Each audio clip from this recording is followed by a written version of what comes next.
اعوذ باللہ من الشیطان الرجیم، بسم اللہ الرحمن الرحیم۔ الحمد للہ رب العالمین، والصلاۃ والسلام علی سید المرسلین خاتم النبی، اما بعد۔ صحیح بخاری، باب کتاب الحج، حدیث نمبر 1746، اردو ترجمہ۔ کنکریاں مارنے کا بیان۔ اور جابر رضی اللہ عنہ نے کہا کہ نبی کریم صلی اللہ علیہ وسلم نے 10ویں ذی الحج کو چاشت کے وقت کنکریاں ماری تھیں، اور اس کے بعد کی تاریخوں میں سورج ڈھل جانے پر۔ ہم سے ابو نعیم نے بیان کیا، انہوں نے کہا ہم سے معمر نے بیان کیا، ان سے وبرہ نے، کہ میں نے حضرت عبداللہ بن عمر رضی اللہ عنہ سے پوچھا کہ میں کنکریاں کس وقت ماروں، تو آپ رضی اللہ عنہ نے فرمایا کہ جب تمہارا امام مارے تو تم بھی مارو۔ لیکن دوبارہ میں نے ان سے یہی مسئلہ پوچھا تو انہوں نے فرمایا کہ ہم انتظار کرتے رہتے، اور جب سورج ڈھل جاتا تو کنکریاں مارتے۔ حدیث نمبر 1747، اردو ترجمہ۔ رمی جمار وادی کے نشیب سے کرنے کا بیان۔ محمد بن کثیر نے بیان کیا، کہا کہ ہم کو سفیان ثوری نے خبر دی، انہیں اعمش نے، انہیں ابراہیم نے، اور ان سے عبد الرحمن بن زید نے بیان کیا کہ عبداللہ رضی اللہ عنہ نے وادی کے نشیب یعنی بطن وادی میں کھڑے ہو کر کنکری ماری، تو میں نے کہا اے ابو عبد الرحمن، کچھ لوگ تو وادی کے بالائی علاقے سے کنکریاں مارتے ہیں۔ اس کا جواب انہوں نے یہ دیا کہ اس ذات کی قسم جس کے سوا کوئی معبود نہیں، یہی بطن وادی ان کے کھڑے ہونے کی جگہ ہے رمی کے وقت، جن پر سورہ بقرہ نازل ہوئی تھی۔ عبداللہ بن ولید نے بیان کیا کہ ان سے سفیان ثوری نے اور ان سے اعمش نے یہی حدیث بیان کی۔ حدیث نمبر 1748، اردو ترجمہ۔ رمی جمار 7 کنکریوں سے کرنا، اس کو عبداللہ بن عمر رضی اللہ عنہ نے نبی کریم صلی اللہ علیہ وسلم سے نقل کیا ہے۔ ہم سے حفص بن عمر نے بیان کیا، کہا کہ ہم سے شعبہ نے بیان کیا، ان سے حکم بن عتبہ نے، ان سے ابراہیم نخعی نے، ان سے عبد الرحمن بن یزید نے کہ عبداللہ بن مسعود رضی اللہ عنہ جمرہ کبریٰ کے پاس پہنچے تو کعبے کو آپ نے بائیں طرف کیا اور منی کو دائیں طرف، پھر 7 کنکریوں سے رمی کی، اور فرمایا کہ جن پر سورہ بقرہ نازل ہوئی تھی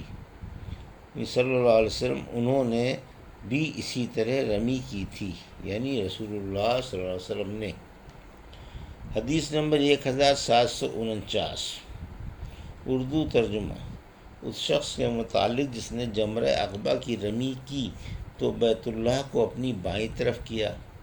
ہم سے آدم بن ابی ایاس نے بیان کیا، کہا کہ ہم سے شعبہ نے بیان کیا، ان سے حکم بن عطیہ نے بیان کیا، ان سے ابراہیم نخعی نے، ان سے عبد الرحمن بن یزید نے کہ انہوں نے حضرت عبداللہ بن مسعود رضی اللہ عنہ کے ساتھ حج کیا۔ انہوں نے دیکھا کہ جمرہ عقبہ کی 7 کنکریوں کے ساتھ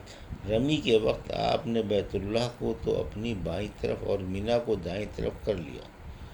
پھر فرمایا کہ یہی ان کا بھی مقام تھا جن پر سورہ بقرہ نازل ہوئی تھی، یعنی نبی کریم صلی اللہ علیہ وسلم کا۔ حدیث نمبر 1750، اس بیان میں کہ حاجی کو ہر کنکری مارتے وقت اللہ اکبر کہنا چاہیے، اس کو حضرت عبداللہ بن عمر رضی اللہ عنہ نے بھی نبی کریم صلی اللہ علیہ وسلم سے روایت کیا ہے۔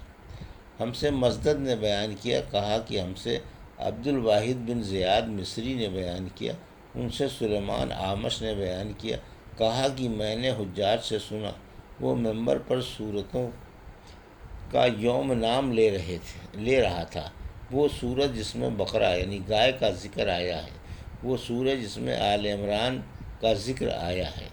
وہ سورج جس میں نساء یعنی عورتوں کا ذکر آیا ہے۔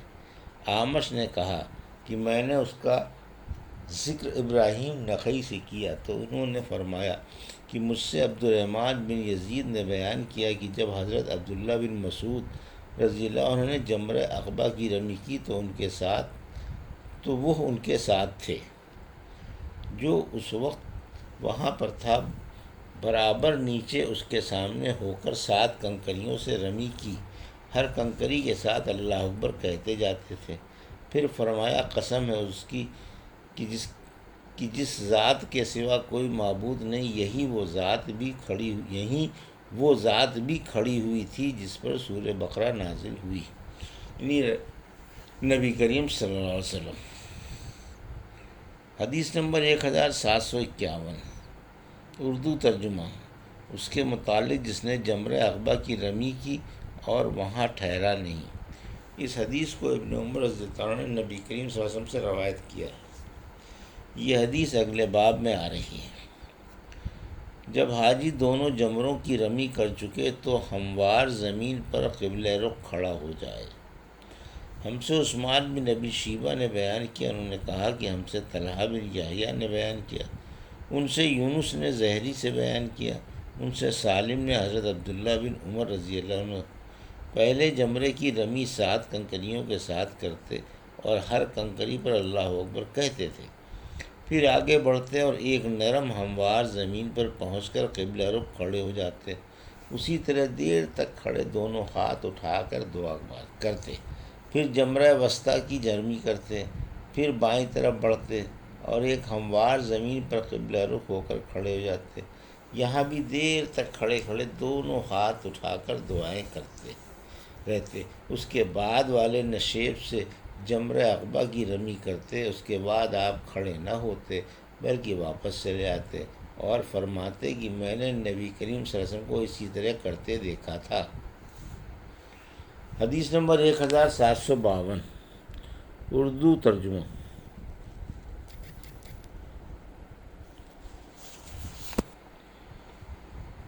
پہلے اور دوسرے جمرے کے پاس جا کر دعا کے لیے ہاتھ اٹھانا۔ ہم سے اسماعیل بن عبداللہ نے بیان کیا، انہوں نے کہا کہ مجھ سے میرے بھائی عبدالحمید نے بیان کیا، ان سے سلیمان نے بیان کیا، ان سے یونس بن یزید نے بیان کیا، ان سے ابن شہاب نے بیان کیا، ان سے سالم بن عبداللہ نے بیان کیا کہ عبداللہ بن عمر رضی اللہ عنہ پہلے جمرے کی رمی 7 کنکریوں کے ساتھ کرتے اور ہر کنکری پر اللہ اکبر کہتے تھے، اس کے بعد آگے بڑھتے اور ایک نرم ہموار زمین پر قبلہ رخ کھڑے ہو جاتے، دعائیں کرتے رہتے اور دونوں ہاتھوں کو اٹھاتے، پھر جمرہ وسطیٰ کی رمی بھی اسی طرح کرتے اور بائیں طرف آگے بڑھ کر ایک نرم زمین پر قبلہ رخ کھڑے ہو جاتے، دعائیں کرتے رہتے، بہت دیر تک اسی طرح کھڑے ہو کر دعائیں کرتے رہتے، پھر جمرہ عقبہ کی رمی بطن وادی سے کرتے، لیکن وہاں ٹھہرتے نہیں تھے۔ آپ فرماتے تھے کہ میں نے رسول اللہ صلی اللہ علیہ وسلم کو اسی طرح کرتے دیکھا ہے۔ حدیث نمبر 1753، دونوں جمروں کے پاس دعا کرنے کے بیان میں دونوں جمروں سے جمرہ اولا اور جمرہ وسطیٰ مراد ہے۔ اور محمد بن بشار نے کہا کہ ہم سے عثمان بن عمر نے بیان کیا، انہیں یونس نے خبر دی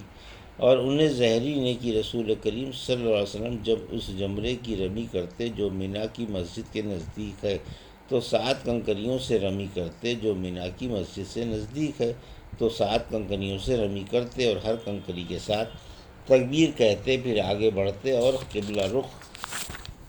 کھڑے ہو کر دونوں ہاتھ اٹھا کر دعائیں کرتے تھے۔ یہاں آپ صلی اللہ علیہ وسلم بہت دیر تک کھڑے رہتے تھے، پھر جمرہ ثانیہ یعنی وسطیٰ کے پاس آتے، یہاں بھی 7 کنکریوں سے رمی کرتے اور ہر کنکری کے ساتھ اللہ اکبر کہتے، پھر بائیں طرف نالے کے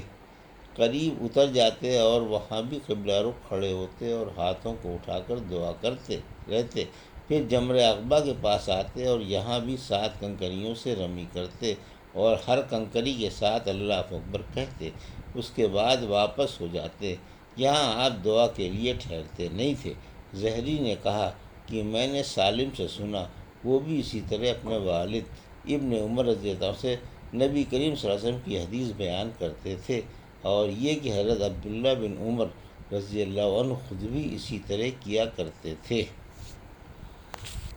یہ تھی صحیح بخاری باب کتاب الحج کی حدیث نمبر 1746 سے 1753 کا اردو ترجمہ جو ابھی آپ نے سماعت فرمایا۔ اللہ سے دعا ہے کہ اللہ ہمیں ان حدیثوں کی صحیح سمجھ عطا فرما اور ان پر عمل کرنے کی توفیق عطا فرما، آمین یا رب العالمین۔